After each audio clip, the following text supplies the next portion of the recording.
Hey everyone, it's Greg, and this is episode 19 of Unbreakable Spirits. And I'm here with Katie today. She makes her return to the show. Katie, thank you for joining me today. I'm sure people have missed you. In fact, she was on the first show, and I think that's gotten more views than any other show. And I can see why. One of the things I wanted to say today is wish everybody, all the volunteers out there, wherever you are, happy volunteer week. You guys should be recognized not only for a day or for a week, but always. Volunteers are fantastic people. And when I worked at nursing homes, in my time as a social worker, our volunteers were just great, whether it be talking to people, my residents, or transporting them to activities, or helping run activities, or just coming in and bringing flowers to the residents, or cookies, or just visiting. You just never know how important it is to visit someone who may be lonely, someone who doesn't get visitors. And a lot of times our volunteers did that. And that was just tremendous, just great. I started off as a volunteer. After high school, I was still getting my act together. I was still wondering what I wanted to do with my life. And just so happened we moved from a row house and near downtown Phoenixville, and we moved out here to one of the first homes built in this area, and it was a rancher, and it was perfect for me and my mom because it gave me a lot of freedom. I no longer had steps to contend with, and my mom no longer had to carry me up the steps and deal with the steps. So it just gave me a lot of freedom to be able to wheel my wheelchair to the kitchen for a drink of water, and go outside and get the mail every day or whatever. It was just very, very liberating. And when we moved here that summer, there was an ad in the paper that the local nursing home, which just happened to be up the street from me, was looking for volunteers.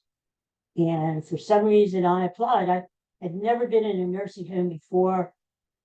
I've heard stories about what they looked like, what they smelled like. Never had been in a nursing home before. But something inside, a little voice said, do it. So I applied to be a volunteer. And I started volunteering at the nursing home. They had a little gift shop. And I used to go in every day and run it and open it up and for a couple hours a day, and I get to sell candy to the residents, little trinkets. It was only a little gift shop, but it was cool.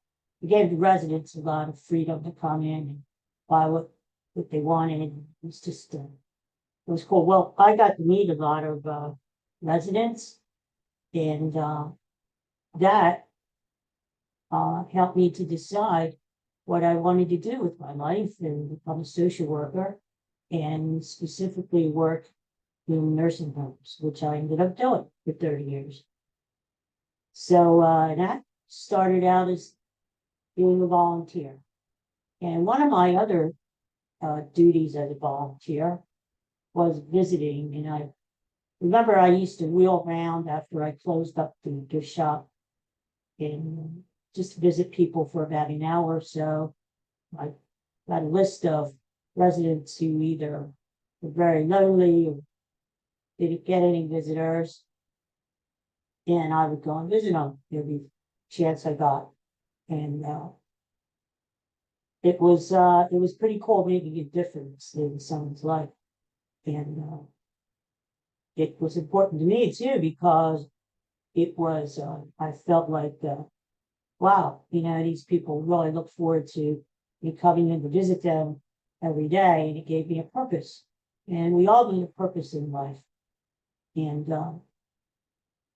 so it helped me, and it helped my residents too. And one of the people I visited, I'll never forget, his name was John, and he was an old guy, probably in his late 80s, early 90s.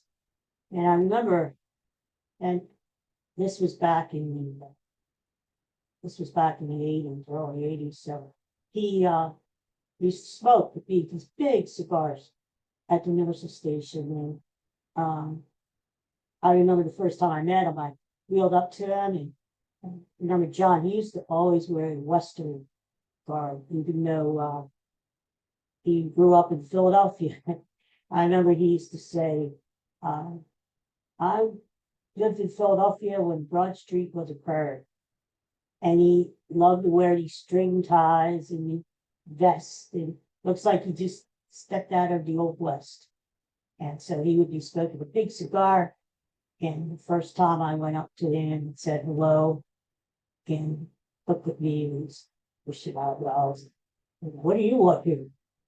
And I said, I'm just looking for somebody to talk to. You want to talk to me? And we became friends, and he would show me the pictures of his youth, and it was pretty cool because he had all these grainy yellow, black and white pictures of when he was younger. The old car, it was fascinating seeing the old cars, the old clothes, the styles, and how people dressed up back then just to go to church, or just to go out to dinner, to suit tie. And it was pretty cool. But the main thing John and I used to do was play pinochle. Well, I love to play cards, and still do, but I never knew how to play pinochle. So he said, "Come on, I'll teach you." And so every day when I'd visit him, all he would do was he'd have a pack of cards on the side of his wheelchair, and he would look at me, raise his eyebrows, pick the pack of cards, and he'd want to turn over a few. And so we would wheel into the dining room, these round tables, and we would play some pinochle for about an hour. And it really gave him a lot of joy, because I think he was a big card player in his time, and nobody would play cards with him in the nursing home until I came around. Well, the funny thing about it was we were playing cards one afternoon, just as usual, and one of the nurses was passing out pills in the dining room, and she stood there watching us play as she was going by, and she said, what are you guys playing?" And I remember John saying to her, "Pinochle, what's it to you?" And she watched, and she said, "That's not pinochle. I know how to play pinochle. That's not pinochle." Well, it turned out John had some little on the confused side, and he taught me how to play pinochle, but it wasn't. It was a combination of games, card games mashed together, whist, rummy, maybe a little bit of pinochle. It was kind of cool. So we made our own rules. It was the blind leading the blind, and we didn't know any better. I didn't know that I wasn't playing pinochle, and we didn't really care even after the nurse told us. We were just having fun. So that was funny. But I was friends with John, and I used to bring him new cards and new cigars, and we were friends until he passed away. But that all came about, and he was the first resident that I visited in my 30 years at the nursing homes, and that got me hooked. I mean, knowing how happy it made him just by a simple visit, just knowing what a difference it made in his life, just made me happy. And Um, I talked to a friend of mine who was going to school for social work, and he said, do you like working at the nursing home volunteering? He said, sure I do. He said, well, do you know you can actually get paid for what you do? And I said, no, I didn't know that. So I went back to school and I got my degree in social work. And I remember the before I committed to going to college, I talked to this social worker who was active in civil volunteer. And he was a young guy. I remember he looked just like James Taylor back in the 80s, long, flowing curly hair, and mustache. And I said, I want to be a social worker. What do you think? I thought, I thought it was crazy, a crazy idea at the time. I mean, who was I, right? And how I was visiting people, and then I want to be a social worker, and he was the first one, James Taylor, who encouraged me and said, "I think it's a great idea." He didn't laugh at me, and I told him, and so now, Greg, we won't make a lot of money in the social worker, but sometimes things are more important, other things are important. And I never forgot that. And he was right. Maybe the difference in someone's life is far more important. So, and as I said, it started as being a volunteer. And volunteers are very important in all aspects of life. In fact, I'm retired. I'm pretty busy now with writing and different things going on in my life, but I'm thinking about volunteering again. I'm thinking about going back to the original nursing home where I started volunteering back in the early 80s and finding some people who don't get visitors and stopping by and saving money. So it's true that life goes in circles, isn't it? And everything that has happened in between, um, here I am back again, right?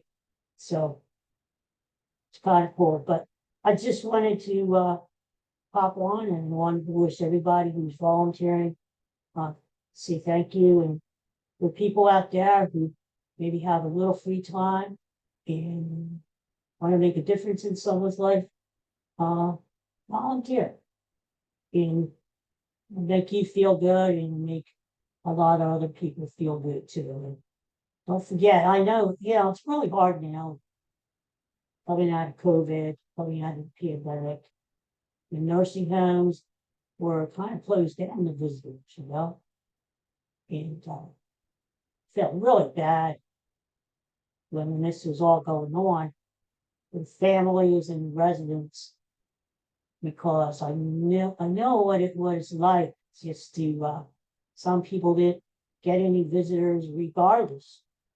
Maybe they didn't have any family, or maybe they had family and just didn't care to visit. And now with the pandemic, they really weren't getting, no one was getting visitors. So hopefully things are better there, and if you're able to be safe and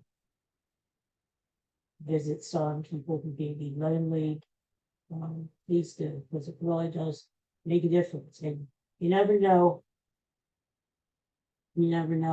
where it could lead and what a difference it makes to people. Well, Katie is very, very positive, which is good. All right, little girl. Katie's going to be 7 in July, and she is so sweet. And whole school, but yeah. I think that's about it for today. Um, Phillies play this afternoon. Sixers play tomorrow night. And meanwhile, I'm busy. I'm finishing up another book. And I'm going to tell you about that someday. It's being edited right now. I'm very excited about that. I'm very excited because it was written, 99% of it was written by a friend of mine who is no longer with us.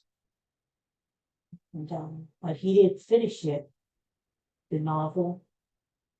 Unfortunately, he died from pancreatic cancer and he was unable to complete it, and I finished it for him. So I hope I think it's really good. I hope that it's published. We're working really hard to get it edited and get it to an agent, and hopefully people will like it and be published. And it's really for Chuck, but I've spent a lot of time putting in the word, because Chuck used to like to write longhand by typewriter, and so it was over 300 pages that I put into Word, and so we're now getting it edited. So that's pretty cool. And he's got some other short stories we're working on too, completed, and hopefully it's going to be pretty cool. So I'll keep you guys up to date on that, and you can find out more information on my website too. So, all right, Katie, say goodbye to everybody. Thank you for joining me today, being a special guest. And thank you, everyone out there. Enjoy the day. It's a beautiful day here in Pennsylvania. Beautiful spring day. And it's my favorite season of all. And you can only see the dogwood trees here. They're so beautiful in Pennsylvania. We have a white one in the front yard. And I went to the doctor's yesterday, and on the way to Valley Forge, so many beautiful dogwoods, and just pretty time of the year, you know. Valley Forge is so known for its dogwoods that in the springtime, when people get married, they often go to the park and take their wedding photos because of the dogwoods. And so it's a sort of an extra little perk of living around this area. It's really pretty. So you guys take care, and I'll talk to you again soon. Okay? Bye for now. Take care. Say bye, Keaton. Bye. Bye, bye.